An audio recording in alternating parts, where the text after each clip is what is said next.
السلام علیکم ورحمۃ اللہ وبرکاتہ۔ بسم اللہ والصلاۃ والسلام علی رسول اللہ، اما بعد۔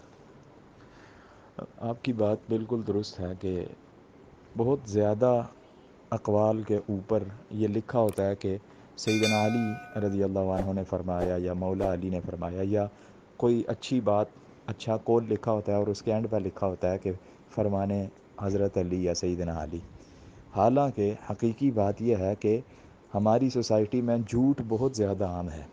سیدنا علی رضی اللہ عنہ نے جو بات نہیں کی، کسی بھی اچھی بات کو ان کی طرف منسوب کرنا کہ حضرت علی نے یہ فرمایا، یہ کہا، یہ غلط ہے۔ کیونکہ ہمارے ہاں تو اللہ معاف کرے، لوگ اللہ کے نبی صلی اللہ علیہ وسلم پر جھوٹ بولتے ہوئے بھی نہیں کتراتے۔ وہ کسی بھی بات کو بیان کر کے کہہ دیتے ہیں کہ جی میرے نبی نے فرمایا، حدیث کا درجہ اس کو دے دیتے ہیں، حالانکہ یہ کبیرہ گناہ ہے۔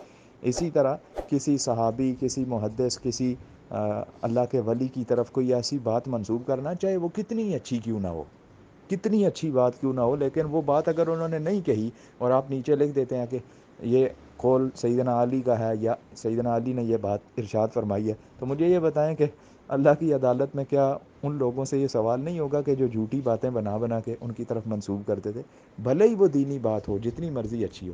ایک بات آپ نے نہ کہی اور انسان یہ کہے کہ جی آپ نے یہ بات کہی ہے، تو آپ کیا کہیں گی کہ میں نے تو یہ بات نہیں کہی؟ تو آپ ان لوگوں سے خوش تو نہیں ہوں گی کہ جو آپ کی طرف وہ بات منسوب کر رہی ہیں۔ ظاہر سی بات ہے کہ ایک بندے نے ایک بات کہی نہیں ہے تو یہ جھوٹ ہی ہے نا، کہ جو بندہ بیان کر رہا ہے وہ جھوٹ بول رہا ہے۔ لہٰذا ایسی باتوں کو ہمارے لیے یعنی یہ سبق ہے، نصیحت ہے کہ ہم ایسی باتوں کو بغیر جانچ پڑتال کے، بغیر اس کے ریفرنس کے آگے شیئر نہ کریں۔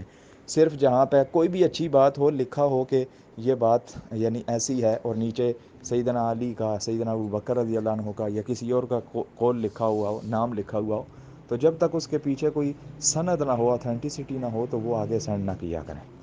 ھذا ما عندی واللہ اعلم بالصواب، والسلام علیکم ورحمۃ اللہ وبرکاتہ۔